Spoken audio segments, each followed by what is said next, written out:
Hello students, कैसे हैं आप सब लोग। LLB 8 सेमेस्टर के स्टूडेंट और LLB 4 सेमेस्टर के स्टूडेंट। तो आज का वीडियो आपके लिए होने जा रहा है। काफ़ी इम्पॉर्टेंट वीडियो है। पूरा वीडियो देखें, लास्ट तक देखें, वीडियो को बिल्कुल भी मिस ना करें।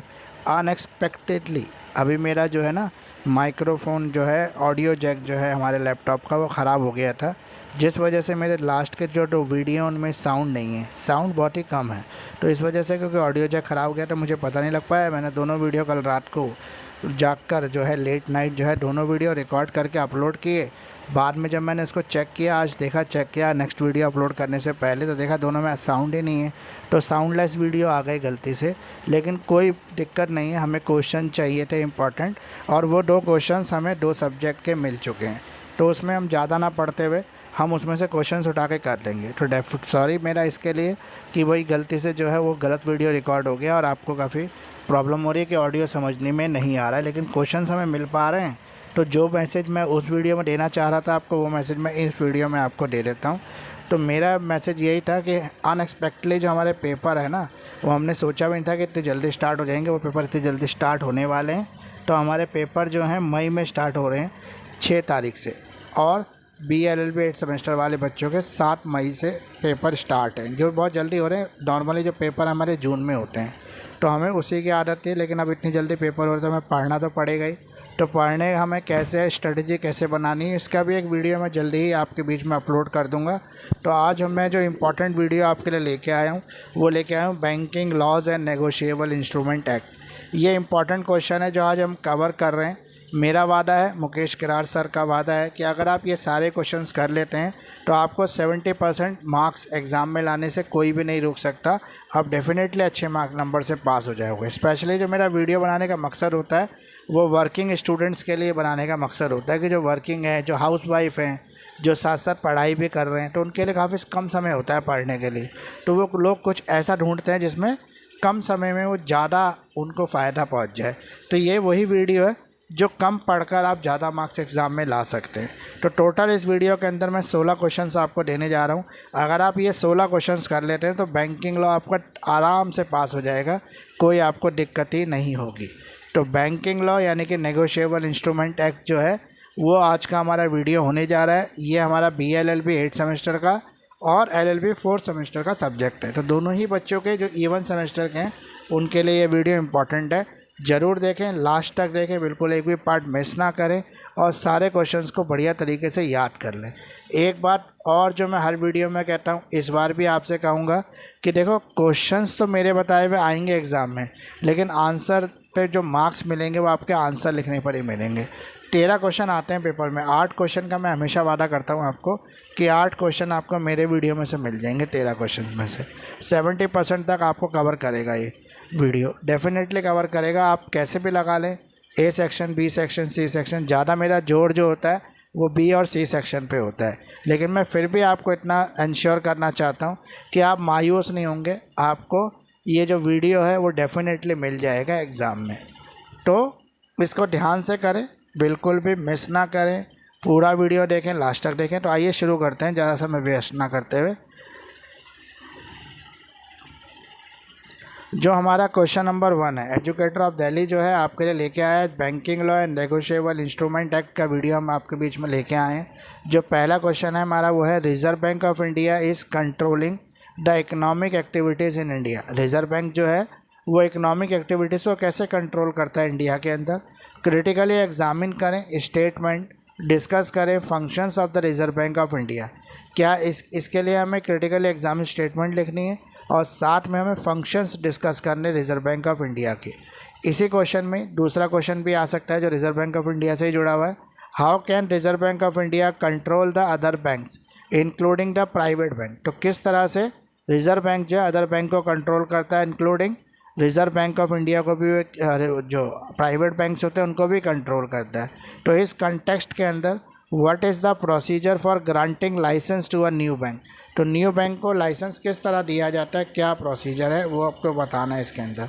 राइट डाउन द एस्से लिखना है आपको, credit policy issued by the Reserve bank of India. Discuss briefly the legal status functions of the Reserve bank of India. Reserve bank of India का legal status क्या है, इसके functions क्या हैं, ये बताने हैं आपको। In what manner the Reserve Bank may control the process of inflation and price rise in the economy. तो इकनॉमी के अंदर प्राइस राइज को कैसे कंट्रोल करता है, लीगल स्टेटस फंक्शन क्या है रिजर्व बैंक ऑफ इंडिया का। तो ये हमारा क्वेश्चन नंबर 1 हो गया। तो क्वेश्चन नंबर 1 हो गया। अब क्वेश्चन नंबर 2 हमारे पास क्या है, डिस्कस करें law relating to dishonour of cheques due to the insufficiency of fund. तो हमें क्या डिस्कस करना है यहाँ पे, हमें बताना है कि चेक कब डिसऑनर्ड हो सकता है, इनसफिशेंसी ऑफ फंड के केसेस में क्या होगा। What is dishonour of cheque, dishonour of cheque क्या है। डिस्कस करें provisions under the negotiable instrument act 1881 for penalties in case of dishonour of cheque for insufficiency of fund in account. What does dishonour of the cheque means, dishonour of the cheque क्या होता है ये बताना है आपको। What are it's kind, इस कितने प्रकार का होता है ये। What are essential for action under section 138 of negotiable instrument act. तो नेगोशिएबल इंस्ट्रूमेंट एक्ट का जो सेक्शन 138 है वो कैसे डिसऑनर ऑफ चेक को हैंडल करता है। तो ये टोटल 2 क्वेश्चन हो गए, डिफरेंट तरीके से एग्ज़ाम में पूछे जाते हैं। मैंने लगभग सारे तरीके जितने से भी कवर कर सकता है इन दोनों क्वेश्चंस को वो मैंने यहाँ पे ले दिया। ये दोनों ही क्वेश्चन जो है एग्ज़ाम के पॉइंट ऑफ व्यू से मोस्ट इम्पॉर्टेंट क्वेश्चन है। अगर आप ये कर लेते हैं तो आपको डेफिनेटली पास होने से कोई नहीं रोक सकता। दोनों क्वेश्चन में से एटलीस्ट 30 से 40 मार्क्स का पेपर आएगा ही आएगा। अगला जो क्वेश्चन हमारा होने जा रहा है, एजुकेटर ऑफ दिल्ली जो है आज जो सब्जेक्ट कवर कर रहा है वो banking law and negotiable instrument act आज हम कवर कर रहे हैं। तो इसमें जो क्वेश्चन नंबर 3 है हमारा वो है एक्सप्लेन करें डिटेल में relationship between the banker and customer. Banker और कस्टमर के बीच में क्या रिलेशनशिप होती है, in what circumstances in this relationship terminated, और किन सर्कमस्टेंसेस के अंदर ये रिलेशनशिप टर्मिनेट हो जाती है। Right an essay on the development of banking system in India. जो इंडिया का बैंकिंग सिस्टम है उसके डेवलपमेंट के ऊपर आपको एसे लिखना है। Weather a fiduciary relationship exist between the customer and banker, customer और बैंक के बीच में क्या कोई फिड्यूशियरी रिलेशनशिप होती है ये बताना है आपको। क्वेश्चन नंबर 4 जो है हमारा, डिफाइन करें बैंकिंग कंपनी, आउटलाइन करें steps for commencing a banking company. Banking company कैसे शुरू करते हैं ये बताना है आपको। And the procedure for writing up a banking company, banking company को जब बंद करना है, राइट अप करना है तो कैसे करेंगे। क्वेश्चन नंबर 5 है हमारा, social control over banking, banking को सोशल कंट्रोल कैसे करते हैं। और क्वेश्चन नंबर 6 है हमारा, डिफाइन करें नेगोशिएबल इंस्ट्रूमेंट एक्ट को। What are the general presumption or relating to negotiable instrument, discuss the meaning and kinds of negotiable instrument, what do you understand by the negotiation of negotiable instrument, explain the most popular forms of enforcement, what are the circumstances under which the negotiable instrument is discharged, point out the circumstances laid down under section 98 of negotiable instrument act when notice of dishonor is not necessary। तो ये total हमारे जो question cover हो गए, अब तक question 6 cover हो गए। छठा क्वेश्चन जो है नेगोशिएबल इंस्ट्रूमेंट एक्ट क्या है। डिफरेंट तरीके से जितने भी तरीके से एग्ज़ाम में नेगोशिएबल इंस्ट्रूमेंट एक्ट का क्वेश्चन पूछ सकता है, उस हर तरीके से मैंने आपको यहाँ पर नेगोशिएबल इंस्ट्रूमेंट एक्ट का क्वेश्चन कवर कर दिया है। तो ये जो है काफ़ी इंपॉर्टेंट क्वेश्चंस हैं, अगर जो आप करने जा रहे हैं, तैयार कर रहे हैं। आपका जो पेपर है लगभग अब 10 दिन के आसपास बचे, तो आप मन लगा के पढ़ें, अच्छी तरह से तैयारी करें और बिल्कुल इस तरह से जाए कि आप पास हो जाएं, अच्छे नंबर से पास हों। तो आइए शुरू करते हैं, नेक्स्ट स्लाइड की तरफ चलते हैं। नेक्स्ट स्लाइड में क्या है, तो नेक्स्ट स्लाइड में हमारा क्वेश्चन नंबर 7 है। एजुकेटर ऑफ दिल्ली जो है आज आपके लिए लेके आया है banking law and negotiable instrument act के क्वेश्चन। तो क्वेश्चन नंबर जो हमारा 7 है वो कह रहा है एक्सप्लेन करें rights and liabilities of surety. Surety के राइट्स एंड लाइबिलिटीज़ क्या होती हैं ये बताना है आपको। क्वेश्चन नंबर 8 है हमारा, इंडोर्समेंट क्या है, डिस्कस करें various kinds of endorsement and illustration, how does it differ from assignment, ये असाइनमेंट से किस तरह डिफरेंट है। क्वेश्चन नंबर 9 है हमारा, एक्सप्लेन करें types of business which the banks are allowed to undertake under the banking negotiation act 1949।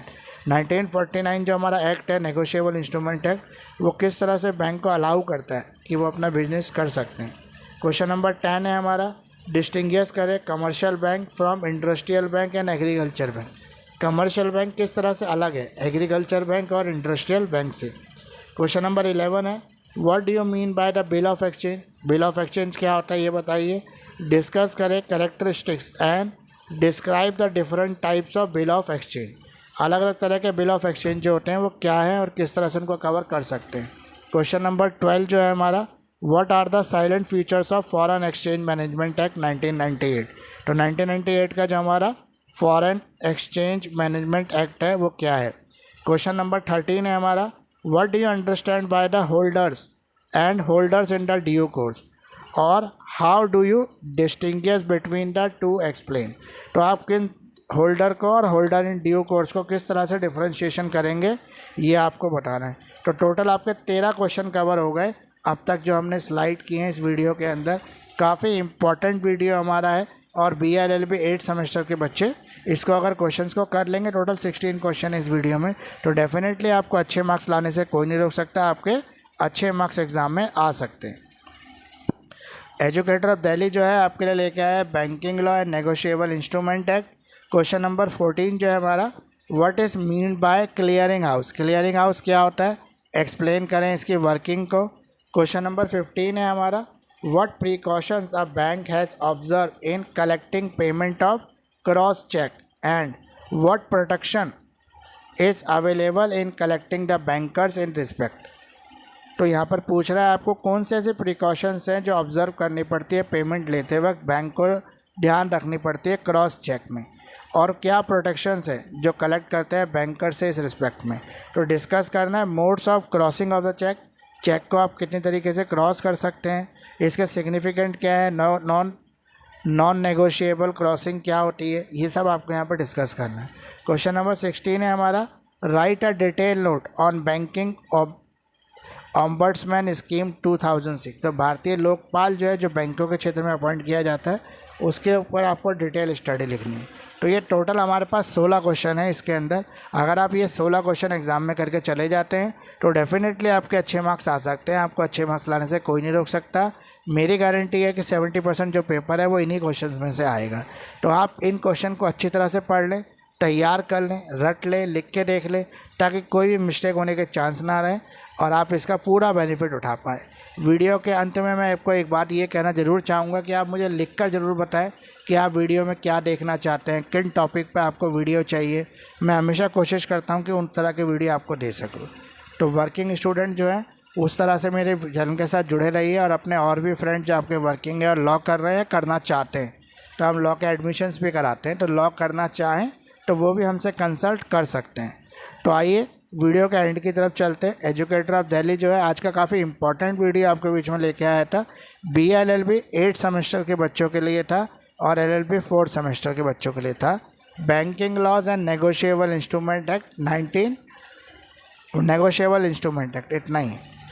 अब मैं एक बात जो हमेशा से आपको कहता हूँ अब भी कहूँगा कि प्लीज़ मेरे चैनल को शेयर करें, लाइक करें, सब्सक्राइब करें। स्पेशली वो बच्चे जो पूरा वीडियो देख रहे हैं लेकिन अभी तक उन्होंने सब्सक्राइब भी नहीं किया। अभी मैं एनालिटिकल में जब व्यूज़ देखता हूं तो मुझे यही पता लगता है कि 70 to 80% बच्चे जो हैं मेरे चैनल के साथ सब्सक्राइब तो हैं, लेकिन वो जो बच्चे हैं वो सब्सक्राइब तो है लेकिन वो व्यूज़ तो दे रहे हैं, वो देख तो नहीं है वीडियो को, लेकिन सब्सक्राइब नहीं कर रहे। तो उनसे मेरा रिक्वेस्ट है कि आप सब्सक्राइब ज़रूर करें। अगर पहले आपको किसी भी तरीके से चैनल से आपको बेनिफिट हो रहा है, आपके एग्ज़ाम में हेल्प हो रही है, किसी और तरीके से आपको बेनिफिट हो रहा है, तो प्लीज़ मेरी रिक्वेस्ट है आपसे कि आप सब्सक्राइब ज़रूर कर लें, क्योंकि सब्सक्राइब करने से ही हमारा मनोबल इंक्रीज़ होता है। इसके साथ साथ एक इम्पॉर्टेंट मैसेज और मैं आपको देना चाहता हूँ कि जो BLLB और LLB के जो सब्जेक्ट हैं उन सभी सब्जेक्ट के जो वीडियोज़ हैं, रिकॉर्डेड लेक्चर्स हैं, वो मेरे पास अवेलेबल है एक अफोर्डेबल प्राइस पर। साथ साथ मेरे पास असाइनमेंट जो है, नोट्स जो हैं जिसमें इंपॉर्टेंट क्वेश्चंस विद आंसर है, वो भी है मेरे पास, आप वो भी मुझसे ले सकते हैं। तो ये सब चीज़ें जो हैं आपके लिए हेल्प करेंगी और आप इसी तरह से एजुकेटर ऑफ दिल्ली के साथ जुड़े रहिए और एजुकेटर ऑफ दिल्ली आपको इसी तरह की जो अच्छी अच्छी वीडियो हैं वो और भी शेयर करता रहेगा। तो फ्रेंड्स अब टोटल 3 पेपर मैंने कवर कर दिए BLLB 8 सेमेस्टर के। 2 में थोड़ी ऑडियो क्वालिटी ख़राब है लेकिन वीडियो सही है, तो वहाँ से आप क्वेश्चंस देख सकते हैं। तो 2 वीडियो ये, एक ये, टोटल 3 वीडियो आ गए हमारे 8 सेमेस्टर के। अब हमारे जो वीडियो पेंडिंग है वो 2 सब्जेक्ट के हैं, वो भी जल्दी ही मैं आपको दे दूँगा। कोशिश करूँगा कि आज या कल सुबह तक एक वीडियो और आपको मिल जाए ताकि सिर्फ एक सब्जेक्ट आपका बचे और सारे सब्जेक्ट आपके डिसाइड हो जाए। तो थैंक यू फ्रेंड्स, इतना प्यार देने के लिए, एजुकेटर ऑफ दिल्ली को इतना पसंद करने के लिए। और भी अपने फ्रेंड्स जितने आपके क्लास के व्हाट्सएप ग्रुप हैं उनमें शेयर करें ताकि अधिक से अधिक लोगों को इस वीडियो का फ़ायदा उठा सके। आपका कॉलेज का कोई ग्रुप है आप वहाँ भी शेयर कर सकते हैं, ठीक है। इसके अलावा आपको कोशिश करनी है कि जितना हो सके उतना पढ़ाई करें, अच्छी तरह से आंसर को तैयार करें ताकि आपके अच्छे मार्क्स आए। तो आइए ख़त्म करते हैं वीडियो को। नेक्स्ट वीडियो और जल्दी ही आपके बीच में लेके आऊँगा। थैंक यू फ्रेंड्स, इतना समय देने के लिए, एजुकेटर ऑफ दिल्ली को इतना प्यार देने के लिए।